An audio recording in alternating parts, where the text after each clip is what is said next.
ಯಾವ ವ್ಯಕ್ತಿಗಳು ನಮ್ಮ ಜೀವನದಲ್ಲಿ ಇರಬಾರ್ದು, ನಮ್ಮ ಜೀವನ ಪರ್ಯಂತ ನೆಮ್ಮದಿ ಕಿತ್ಕೊಳ್ಳುವಂಥ ವ್ಯಕ್ತಿಗಳು ಅಂತ ಹೇಳ್ಬೋದು. ಏನೆಲ್ಲ ಕ್ವಾಲಿಟೀಸ್ ಇರುತ್ತೆ ಅವರಲ್ಲಿ ಅಂತ ಹೇಳ್ಬಿಟ್ಟು ನೋಡ್ತಾ ಹೋಗೋಣ. ಚಾನಲ್ಗೆ ಹೊಸಬರಾಗಿದ್ದರೆ ದಯವಿಟ್ಟು ಸಬ್ಸ್ಕ್ರೈಬ್ ಮಾಡ್ಕೊಳ್ಳಿ ಆ್ಯಂಡ್ ವಿಡಿಯೋನ ಕೊನೆ ತನಕ ನೋಡಿ. ಬಿಕಾಸ್ ಪ್ರತಿಯೊಬ್ಬರ ಲೈಫಲ್ಲಿ ಕೂಡ ಒಂದು ನೆಮ್ಮದಿ ಅನ್ನೋದನ್ನ ಕಿತ್ಕೊಂಡು ಹೋಗಿರ್ತಾರೆ ಇಂಥ ವ್ಯಕ್ತಿಗಳು. ಇವರಿದ್ದರೆ ಜೀವನ ಪರ್ಯಂತ ನೀವು ಬದುಕಿರೋ ಗಂಟ ಕೂಡ ನೆಮ್ಮದಿ ಇರಲ್ಲ, ಈ ಕ್ಯಾಟಗರಿ ಇರ್ತಕ್ಕಂಥ ಜನ. ಸೊ ಅದ್ರ ಬಗ್ಗೆ ನಾನು ವಿಡಿಯೋದಲ್ಲಿ ಡೀಟೇಲ್ಸ್ ಹೇಳ್ತಾ ಹೋಗ್ತೀನಿ. ಚಾನಲ್ಗೆ ಹೊಸಬರಾಗಿದ್ದರೆ ಸಬ್ಸ್ಕ್ರೈಬ್ ಮಾಡ್ಕೊಳ್ಳಿ ಆ್ಯಂಡ್ ಕಮೆಂಟ್ ಮಾಡಿ, ವಿಡಿಯೋ ನೋಡಿದ್ಮೇಲೆ ಏನು ಅನಿಸುತ್ತೆ ಲೈಕ್ ಮಾಡಿ, ವಿಡಿಯೋನ ಶೇರ್ ಮಾಡಿ ಅಂತ ಹೇಳ್ತಾ ಒಂದೊಂದೇ ಪಾಯಿಂಟ್ ನೋಡ್ತಾ ಹೋಗೋಣ. ಏನು ಕ್ವಾಲಿಟೀಸ್ ಇರುತ್ತೆ ಈ ವ್ಯಕ್ತಿಗಳ ಹತ್ರ ಅಂತೇಳಿ ತಿಳ್ಕೊಳ್ತಾ ಹೋಗೋಣ. ಫಸ್ಟ್ ಒನ್ ಏನಂದರೆ, ನಿಮ್ಮ ಇಷ್ಟದ ವಿರುದ್ಧ ಹೋಗ್ತಾರೆ ಇವರು. ನೀವೇನು ಇಷ್ಟಪಟ್ಟಿರ್ತೀರಿ, ಎಕ್ಸಾಂಪಲ್ ಹುಡುಗ ಆಗಲಿ ಹುಡುಗಿ ಆಗಲಿ, ಕಂಪ್ಲೀಟ್ ಡ್ರೆಸ್ಸಿಂಗ್ ವಿಚಾರದಲ್ಲಾಗಿರ್ಬೋದು, ಅಥವಾ ಕೆಲವೊಂದಿಷ್ಟು ಈಗ ಇನ್ಸ್ಟಾಗ್ರಾಮ್ ಬಳಸೋವಂಥದ್ದಾಗಿರ್ಬೋದು, ಕೆಲವೊಂದಿಷ್ಟು ಉಡುಗೆ ತೊಡುಗೆಗಳಾಗಿರ್ಬೋದು, ಅಥವಾ ಕೆಲವೊಂದಿಷ್ಟು ಕಲರ್ಸ್ ವಿಚಾರ ಆಗಿರ್ಬೋದು, ಕೆಲವೊಂದಿಷ್ಟು ವ್ಯಕ್ತಿಗಳ ಹತ್ರ ಮಾತಾಡಬಾರ್ದು ಅನ್ನೋದು ಇರುತ್ತೆ. ಹುಡುಗನಿಗೆ ಇರುತ್ತೆ, ಹುಡುಗಿಗೆ ಇರುತ್ತೆ, ಲೈಕ್ ಗಂಡನಿಗಿರುತ್ತೆ, ಹೆಂಡತಿಗಿರುತ್ತೆ. ಬಟ್ ಅವರು ಅದನ್ನೆಲ್ಲನೂ ಕೂಡ ಕ್ಯಾನ್ಸಲ್ ಮಾಡಿ ಅದನ್ನೇ ಏನು ಮಾಡ್ಬೇಕು ಅದನ್ನೇ ಮಾಡ್ತಿರ್ತಾರೆ. ನೀವು ಹೇಳ್ತಿರ್ತೀರಿ ಈ ಥರ ಬಟ್ಟೆ ಹಾಕೊಂಬೇಡ, ನಾವು ಪಬ್ಲಿಕಲ್ಲಿ ಇದ್ದೀವಿ ಆ್ಯಂಡ್ ಈ ಥರದ ಸೋಷಿಯಲ್ ಮೀಡಿಯಾದಲ್ಲಿ ಜಾಸ್ತಿ ಆ್ಯಕ್ಟಿವ್ ಆಗಿರಬೇಡ, ಇದು ಮಾಡಬೇಡ, ನಮ್ಗೆ ಇಷ್ಟ ಆಗಲ್ಲ. ಆ್ಯಂಡ್ ನೆಕ್ಸ್ಟ್ ಹೇಳ್ತೀರಿ ಈ ಥರದಲ್ಲಿ ಇಂಥ ವ್ಯಕ್ತಿಗಳೊಟ್ಟಿಗೆ ಸವಾಸ ಮಾಡಬೇಡ, ಇದೆಲ್ಲ ಹೇಳ್ತಿರ್ತೀರಿ ಬುದ್ಧಿವಾದನ. ಒಂದು ಫ್ಯಾಮಿಲಿ ಅಂತ, ಒಂದು ಗರ್ಲ್ ಫ್ರೆಂಡ್ ಅಂತ, ಒಂದು ಫ್ರೆಂಡ್ ಅಂತ. ಬಟ್ ಆ ವ್ಯಕ್ತಿಗಳು ನೀವೇನು ಹೇಳ್ತೀರಿ ಅದಕ್ಕಿಂತ ಜಾಸ್ತಿ ಅದನ್ನೇ ಮಾಡ್ತಿರ್ತಾರೆ. ಸೊ ಇಂಥ ವ್ಯಕ್ತಿಗಳಿದ್ದಾಗ ಲೈಫಲ್ಲಿ 100%, ಎಸ್ಪೆಷಲಿ ಸಂಸಾರದಲ್ಲಿ ಮಾತ್ರ ನೆಮ್ಮದಿನೇ ಕಿತ್ಕೊಂಡು ಹೋಗುತ್ತೆ, ನೆಮ್ಮದಿನೇ ಇರಲ್ಲ ಈ ಥರದ ವ್ಯಕ್ತಿಗಳಿದ್ದಾಗ. ಯಾವತ್ತೂ ಇಷ್ಟದ ಪ್ರಕಾರ ಮೂವ್ ಆದಾಗ ಅಡ್ಜಸ್ಟ್ ಮಾಡಿಕೊಂಡು ಆವಾಗ ಸಂಸಾರ ಒಂದು ರೇಂಜಿಗೆ ಚೆನ್ನಾಗಿ ಹೋಗ್ತಾ ಇರುತ್ತೆ. ಸೆಕೆಂಡ್ ಪಾಯಿಂಟ್ ನೋಡೋಣ ಏನಂದರೆ, ಲೈಫ್ನ ಸೀರಿಯಸ್ ಆಗಿ ತಗೊಳ್ಳದೇ ಇರತಕ್ಕಂಥ ಜನ ಇರ್ತಾರೆ ಕೆಲವರು. ಲೈಫ್ ಬಗ್ಗೆ ಸೀರಿಯಸ್ಸೇ ಇರಲ್ಲ. ಈಗ ಅವರು ಮದುವೆ ಆಗೋಕ್ಕಿಂತ ಮುಂಚೆ ಏನಿರ್ತಾರಲ್ಲ, ಎಂಜಾಯ್ ಮಾಡಿಕೊಂಡು ತಿನ್ಕೊಂಡು ತಮ್ಗೆ ತಿಳಿದಂಗೆ ಮಾಡಿಕೊಂಡು ತಮ್ಗೆ ತಿಳಿದಂಗೆ ಬಟ್ಟೆ ಹಾಕ್ಕೊಂಡು ಯಾವುದೇ ಜವಾಬ್ದಾರಿಗಳಿಲ್ಲದೆ ಏನಿರ್ತಾರಲ್ಲ, ಸೊ ಅದಕ್ಕೆ ಸೀರಿಯಸ್ನೆಸ್ ಇಲ್ಲದೆ ಇರತಕ್ಕಂಥ ವ್ಯಕ್ತಿಗಳು ಅಂತ ಹೇಳ್ತೀವಿ.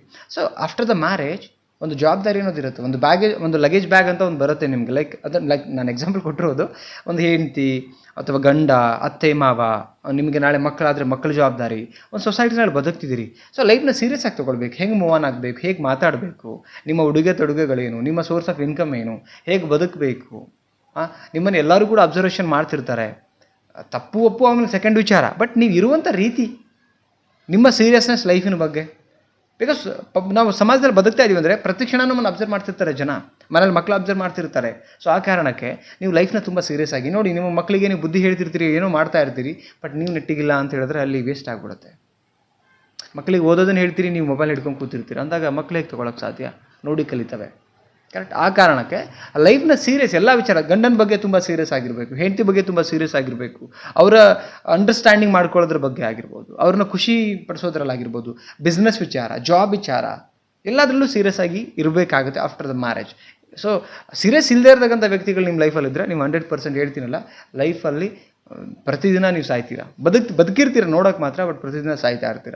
ನೆಕ್ಸ್ಟ್ ಪಾಯಿಂಟ್ ನೋಡೋಣ, ಕಂಪೇರಿಸನ್ ಮಾಡೋ ವ್ಯಕ್ತಿಗಳು ಅಂತ ಹೇಳ್ತೀವಿ. ಕಂಪೇರಿಸನ್ ಅಂತ ಹೇಳಿದ್ರೆ, ಈಗ ಪಕ್ಕದ ಮನೆಯವ್ರನ್ನ ಕಂಪ್ಯಾರಿಸನ್ ಮಾಡ್ತಾರೆ, ಅವ್ರ ಫ್ರೆಂಡ್ ಸರ್ಕಲ್ನ ಕಂಪ್ಯಾರಿಸನ್ ಮಾಡ್ತಾರೆ. ಸೊ ಎಲ್ಲದಕ್ಕೂ ಕೂಡ ನಾವು ಸರಿಯಾಗಿ ಮಾಡಿದ್ರು ಕೂಡ ಅದರಲ್ಲೂ ಟಾಂಗ್ ಕೊಡುವಂಥದ್ದು, ಟ್ರಿಗರ್ ಮಾಡುವಂಥದ್ದು, ಅಲ್ಲೊಂದು ತಪ್ಪು ಹುಡುಕುವಂಥದ್ದು, ಈ ಥರದೊಂದು ಕಂಪ್ಯಾರಿಸನ್ ಲಾಟ್ ಆಫ್ ಮಾಡ್ತಿರ್ತಾರೆ. ಹೆಣ್ಣಾಗಿರ್ಬೋದು ಗಂಡಾಗಿರ್ಬೋದು, ಯಾರು ಪರ ಅಲ್ಲ.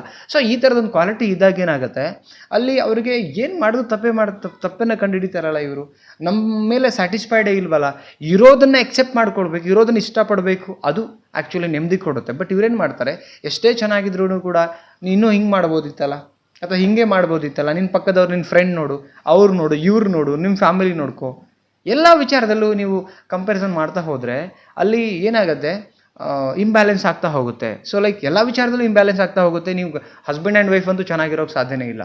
ಸೊ ಆ ಕಾರಣಕ್ಕೆ ಕಂಪ್ಯಾರಿಸನ್ ಇರ್ಕೊಡ್ದು. ಇಂಥ ವ್ಯಕ್ತಿಗಳಿದ್ದರೂ ಮಾತ್ರ ನಿಮ್ಮ ಲೈಫ್ ಅರೋಗತಿ, ಮುಗಿದೋಯ್ತು. ನೀವು ಜೀವನ ಪರ್ಯಂತ ಅನುಭವಿಸ್ಬಿಟ್ರೆ ಬೇರೆ ಆಪ್ಷನ್ಸ್ ಇಲ್ಲ. ನೆಕ್ಸ್ಟ್ ಪಾಯಿಂಟ್ ನೋಡೋಣ, ನಿಮಗೆ ಕಾಂಪಿಟೇಷನ್ ಮಾಡ್ತಾರೆ. ಎಕ್ಸಾಂಪಲ್, ಈಗ ಮನೆ ಹೆಣ್ಮಕ್ಳು ಅನಿವಾರ್ಯ ಆದರೆ ಹೊರಗಡೆ ಹೋಗಬೇಕು ಅಂತ ಇರುತ್ತೆ. ಲೈಕ್ ಹೆಣ್ಣಿಗೆ ಒಂದು ಮರ್ಯಾದೆ ಇರುತ್ತೆ, ಗಂಡು ತಿರುಗೋ ಹಾಗೆ ಹೆಣ್ಣು ತಿರುಗೋಕ್ಕಾಗಲ್ಲ.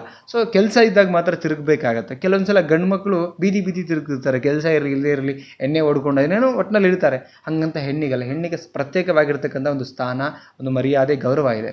ಸೊ ಅವ್ರು ಮಾಡ್ತಾರಲ್ಲ ಅಂತ ನಾವು ಮಾಡಿದ್ರೆ ಅವ್ರಿಗೂ ನಮಗೂ ಡಿಫ್ರೆನ್ಸ್ ಆಗಲ್ಲ. ಮಾಡೋರನ್ನ ಸರಿಪಡಿಸೋಕೆ ಪ್ರಯತ್ನ ಪಡಬೇಕು ಬಿಟ್ಟು, ನೀನು ಮಾಡಿದೆ ಅಂತ ನಾನು ಮಾಡ್ತೀನಿ ಅಂತ ಹೊರಟೋದ್ರೆ ಅಲ್ಲಿ ಏನಾಗುತ್ತೆ, ಎತ್ತು ಏರಿಗೆ ಕೋಣ ನೀರಿಗೆ ಅನ್ನೋ ಹಾಗೆ ಸಂಸಾರ ಹಾಳಾಗಿ ಹೋಗುತ್ತೆ. ರೈಟ್. ಸೊ ಅದಕ್ಕೇ ಯಾವುದೇ ವಿಚಾರ ತಗೊಳ್ಳಿ. ಈಗ ಯಾರಿಗೋ ಉದಾಹರಣೆಗೆ ಫೋನ್ ಕಾಲಲ್ಲಿ ಗಂಡು ಮಕ್ಕಳದು ಅಥವಾ ಒಂದು ಫ್ರೆಂಡ್ ಲಿಸ್ಟ್ ಇರುತ್ತೆ ಅನ್ಕೊಳ್ಳೋಣ, ಅಥವಾ ಅವ್ರ ಫೋನಲ್ಲೇ ಕೆಲಸ ಮಾಡುವಂಥದ್ದು ಇರುತ್ತೆ ಅನ್ಕೊಳ್ಳೋಣ. ಗಂಡ ಫೋನಲ್ಲೇ ಕೆಲಸ ಮಾಡ್ತಿರ್ತಾನೆ, ಸೊ ಹೆಂಡತಿ ಮನೆಗಿರ್ತಾನೆ, ನೀವು ಜಾಸ್ತಿ ಫೋನ್ ಯೂಸ್ ಮಾಡ್ತಿರ್ತೀರಾ ಅಂತ ಹೇಳ್ಬಿಟ್ಟು ನಾನು ಯೂಸ್ ಮಾಡ್ತೀನಿ ಅಂತೇಳಿ ಹೆಂಡತಿ ಮೂವ್ ಆನ್ ಆಗೋದಲ್ಲ. ಅಥವಾ ಹೆಂಡತಿ ಫೋನಲ್ಲಿ ಏನೋ ಕೆಲಸ ಮಾಡ್ತಿರ್ತಾಳೆ, ಆನ್ಲೈನ್ ಮುಖಾಂತರನೇ ಏನೋ ಅರ್ನಿಂಗ್ಸ್ ಆಗ್ತಿರುತ್ತೆ, ಅದ್ರ ವಿಚಾರವಾಗಿ ಫೋಕಸ್ ಮಾಡ್ತಾ ಇದ್ದರೆ, ಅವ್ರು ಯಾವುದೋ ಇನ್ಸ್ಟಾ ಯಾರಿಗೋ ಮೆಸೇಜ್ ಮಾಡೋದನ್ನು ಬಿಟ್ಟು ಬರೀ ಅರ್ನಿಂಗ್ ಬಗ್ಗೆ ಅದರಲ್ಲೇ ಫೋಕಸ್ ಮಾಡಿ ಮಾಡ್ತಾ ಇದ್ದರೆ, ಅದನ್ನು ಗಂಡನೂ ಕೂಡ ನೀನು ಅದರಲ್ಲೇ ಇನ್ವಾಲ್ವ್ಮೆಂಟ್ ಇಲ್ಲ, ಅವ್ರದ್ದು ವರ್ಕ್ ಇದೆ, ಖಾಲಿ ಹಿಂಗೆ ಮಾಡ್ತಾ ಇದ್ದರೆ ಅವಾಗ ಮಾತಾಡ್ಕೊಳ್ಳೋಣ, ಖಾಲಿ ಏನೋ ಒಂದಿದ್ರೆ ಅವಾಗ ನಾವು ಹೇಳೋಣ. ಬಟ್ ಕೆಲವರು ಹೆಣ್ಮಕ್ಳು ಹೆಂಗೆ ಮಾಡ್ತಾರೆ, ಕೆಲವರು ಎಲ್ಲರೂ ಅಲ್ಲ, ಕೆಲವು ಹೆಣ್ಮಕ್ಳು ಅಂದರೆ ಗಂಡ ಫೋನಲ್ಲಿ ಏನೋ ಒಂದು ಅರ್ನಿಂಗ್ ವಿಚಾರವಾಗಿ ಏನೋ ಮಾಡ್ತಾ ಇರಬೇಕಾದ್ರೆ ಹೆಂಡ್ತಿ ನೀನು ಹಂಗೆ ಮಾಡ್ತೀನಿ ನಾನು ಏನೋ ಮಾಡ್ತೀನಿ ಅಂತ ಹೋಗ್ತಾರೆ, ಅಥವಾ ಹೆಣ್ಣಿಂಗೆ ಮಾಡ್ಬೇಕಾದ್ರೆ ಗಂಡನೂ ಹಂಗೆ ಮಾಡ್ತಿರ್ತಾನೆ. ಸೊ ಇದು ಆಗ್ಕೊಡ್ದು, ಅವ್ರನ್ನ ಅರ್ಥ ಮಾಡ್ಕೊಳ್ಳಿ, ಓಕೆನಾ. ಸೊ ಈ 4 ಕ್ವಾಲಿಟೀಸ್ ಇರಬಾರ್ದು. ಒನ್ಸ್ ಅಗೇನ್ ರೀಕಾಲ್ ಮಾಡ್ತೀನಿ, ನಿಮಗೆ ನಿಮ್ಮ ಇಷ್ಟದ ವಿರುದ್ಧವಾಗಿ ಹೋಗುವಂಥ ವ್ಯಕ್ತಿಗಳು ಇರಬಾರ್ದು, ಲೈಫಲ್ಲಿ ನೆಮ್ಮದಿ ಕಿತ್ಕೋತಾರೆ. ನೆಕ್ಸ್ಟ್ ಲೈಫ್ನ ಸೀರಿಯಸ್ ತಗೊಳ್ದೇ ಇರತಕ್ಕಂಥ ವ್ಯಕ್ತಿಗಳು, ನೆಕ್ಸ್ಟ್ ಕಂಪ್ಯಾರಿಸನ್ ಮಾಡಿ ಬದುಕುವಂಥ ವ್ಯಕ್ತಿಗಳು, ನೆಕ್ಸ್ಟ್ ನಿಮಗೆ ಕಾಂಪಿಟೇಷನ್ ಮಾಡುವಂಥವ್ರು. ಈ 4 ಕ್ವಾಲಿಟೀಸ್ ಇರತಕ್ಕಂಥ ವ್ಯಕ್ತಿಗಳು ನಿಮ್ಮ ಜೀವನದಲ್ಲಿ ಇದ್ದರೆ ಅಥವಾ ನಾಳೆ ದಿನ ಬಂದರೆ ನೆಮ್ಮದಿ ಅನ್ನೋದು 100% ಯಾವುದೇ ಕಾರಣಕ್ಕಿರಲ್ಲ ಸ್ನೇಹಿತರೆ. ಏನು ಅನ್ನಿಸ್ತು ವಿಡಿಯೋ ಬಗ್ಗೆ ದಯವಿಟ್ಟು ಕಮೆಂಟ್ ಮಾಡಿ ತಿಳಿಸಿ, ಓಕೆ.